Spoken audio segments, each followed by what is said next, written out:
तीन बहनों की लालची भाभी। करिश्मा, रेशमा और मनीषा तीन बहनें हैं। उनका एक भाई भी है, मयंक। मयंक अपनी बहनों को बहुत प्यार करता है, लेकिन मयंक की पत्नी सविता इस मामले में मयंक से बिल्कुल ही अलग है। वो अपनी ननदों का जितना बुरा कर सकती है उतना बुरा करती ही रहती है और अपनी ननदों पर हुक्म भी चलाती है। करिश्मा, करिश्मा, तुमने अभी तक नाश्ता नहीं बनाया? तुम्हारे भैया को ऑफिस जाने में देर हो रही है। हाँ भाभी, बस अभी बनाती हूँ। करिश्मा, तुम ये ढीलापन छोड़ दो। कल को पराए घर जाना है। वहाँ अगर तुम इस तरह से काम करोगी तो लोग क्या कहेंगे कि माँ ने और भाभी ने कुछ सिखाया नहीं। और तुम्हारी दोनों बहनें कहाँ हैं? अब रेशमा मार्केट गई है और मनीषा सो रही है। क्या? सुबह के 8 बज रहे हैं और ये महारानी अभी भी सो रही है? ये कहते हुए सविता अपनी सास दुर्गा देवी के पास जाती है। माँ जी, देख रही हो अपनी बेटियों के तौर तरीके? क्या हुआ बहू, सुबह सुबह क्या कर दिया मेरी बेटियों ने? अरे, एक तो अभी अभी उठकर किचन में गई है, दूसरी सुबह सुबह बाहर चली गई और तीसरी अभी तक सो रही है। क्या करूं मैं इन तीनों का? मैं तो परेशान हो गई हूँ। जा जाकर उठा उसे और रेशमा से मैं बात करती हूँ। सविता सीधा मनीषा के कमरे में जाती है और उससे कहती है, महारानी जल्दी उठो, सूरज सर पर आ गया है। भाभी, थोड़ी देर और सोने दो ना, मैं रात को लेट सोई थी। वो क्या ना, यूनिट टेस्ट चल रहे हैं। शराफत से उठती है या नहीं, या फिर पानी की भरी बाल्टी डालूं तेरे ऊपर? नहीं भाभी, मुझे बिस्तर में नहीं नहाना, उठती हूँ मैं। मनीषा जल्दी से उठकर बाथरूम में चली जाती है। सभी आराम से बैठकर नाश्ता कर रहे होते कि तभी रेशमा बाजार से हाथ में सामान लिए आ जाती है। रेशमा को देखते ही सविता उस पर बरस पड़ती है। लो, आ गई महारानी। ऐसा भी क्या सामान लाना था जो सुबह आंख मलते ही बाजार की तरफ रवाना हो गई? भाभी, कल आप ही तो चीख रही थी कि घर का सारा सामान मुझे ही लाना पड़ता है, घर में किसी को भी किसी काम से कोई लेना देना नहीं है। अब मैं बाजार जाकर सामान ले आई तो आपको इस बात से भी तकलीफ हो रही है? देख रही हो माँ जी, अपनी बेटी की जुबान कैंची से भी तेज चलती है। और मयंक, आप तो कुछ कहेंगे नहीं अपनी लाडली बहन को। रेशमा, अपनी भाभी से ऐसे बात नहीं करते। चलो माफी मांगो। भैया, मैं क्यों माफी मांगू?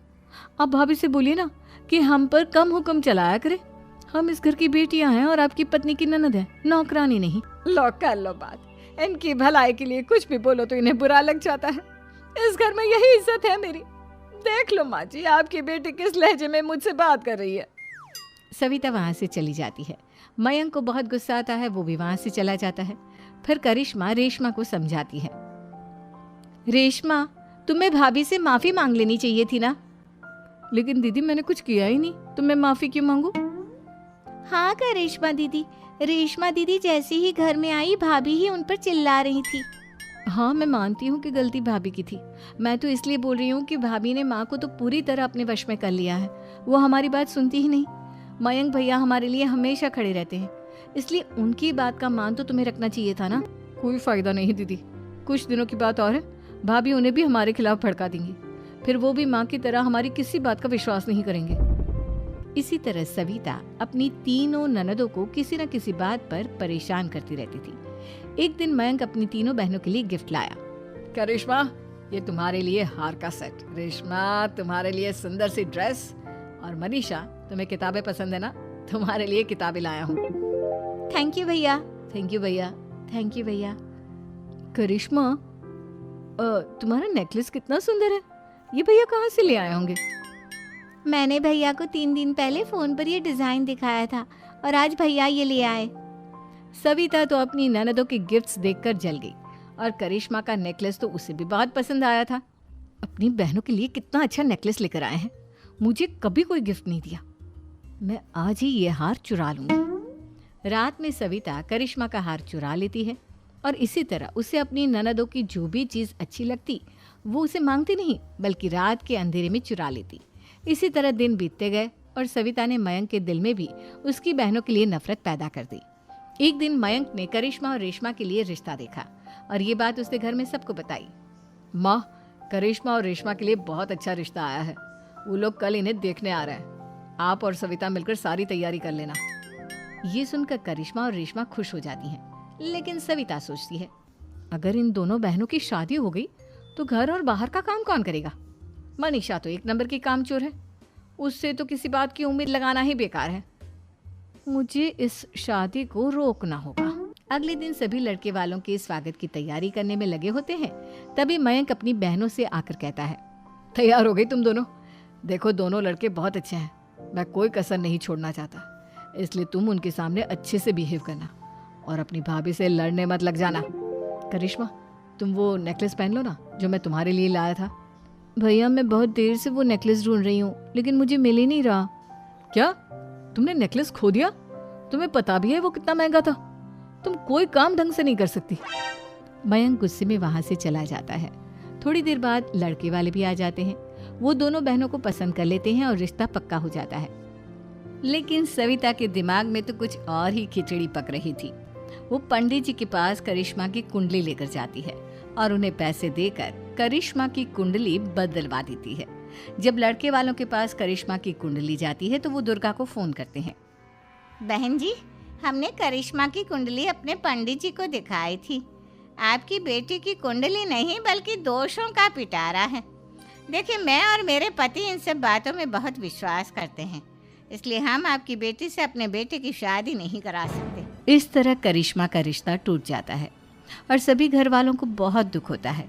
अब कविता सोचती है, चलो करिश्मा का तो रिश्ता टूट गया, क्या करूं। अब सविता आवाज बदलकर किसी अननोन नंबर से रेशमा के होने वाले ससुराल में फोन करती है। हेलो, मैं कौन हूँ कौन नहीं ये आपके लिए जानना जरूरी नहीं, बस इतना सुन लो कि रेशमा का 2 साल से किसी के साथ अफेयर चल रहा है। बस रेशमा का रिश्ता तोड़वाने के लिए सविता का इतना कहना काफी था। अब रेशमा का भी रिश्ता टूट गया। मयंक और दुर्गा देवी ने रेशमा को खूब खरी खोटी सुनाई और उससे बार बार उस लड़के के बारे में पूछने लगी। आप दोनों मुझे क्यों परेशान कर रहे हो? अरे कोई लड़का होगा मेरी लाइफ में तो मैं बताऊंगी ना, जब कोई है ही नहीं तो कहाँ से लाऊं मैं कोई लड़का? तो तेरे होने वाले ससुराल वालों को फोन किसने किया था? माँ मैं नहीं जानती किसने फोन किया था, मैं सच कह रही हूँ। मैं तो पहले ही कह रही थी इसकी लगाम खींच कर रखो, लेकिन मेरी सुनता ही कौन है। आप चुप रहिए भाभी, ये सब आपका ही किया धरा है। अब तीनों बहनों को विश्वास हो जाता है कि ये सब उनकी भाभी ही कर रही है। तीनों बहनें अपनी भाभी को सबक सिखाने के लिए एक वकील कर लेती है और घर में हिस्सा मांगना। देखो भैया, माँ बाप की जायदाद में जितना बेटों का हक होता है उतना ही बेटियों का, इसलिए इस घर के 4 हिस्से होंगे और हमें अपना हिस्सा चाहिए। मैंने तुम्हारे लिए क्या क्या नहीं किया और तुम इस घर में हिस्सा मांग रही हो?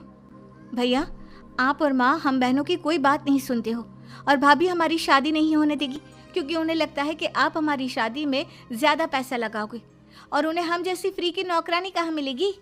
तो हम भाभी के साथ तो रह नहीं सकते, हम बहनों को अपना हिस्सा चाहिए। अरे तुम्हें शर्म आनी चाहिए अपनी भाभी पर ऐसा इल्जाम लगाते हुए। वो तुम्हारे बारे में कितना सोचती है। हाँ माँ, भाभी हमारे बारे में बहुत सोचती है, दिन रात बस यही सोचती रहती है कि किस तरह से अपनी तीनों ननदों को परेशान करूं और कभी मुझे पढ़ने भी नहीं देती। दोनों बहनों का रिश्ता भी तो इन्होंने ही तोड़वाया है और रात में हमारे कमरे में आकर हमारी चीजें भी चुराती हैं। इसी तरह सविता की तीनों ननदें अपनी बात पर अड़ी रही। जब सविता को लगा कि उसकी तीनों ननद इतनी आसानी से नहीं मानने वाली, तो उसने अपने पति और सास को सारी सच्चाई बता दी और अपनी तीनों ननद से माफी मांगी। मयंक और दुर्गा को भी अपनी गलती का एहसास हो गया। अब सविता खुद करिश्मा और रेशमा के लिए अच्छा रिश्ता ढूंढती है और उनकी शादी करवाती है।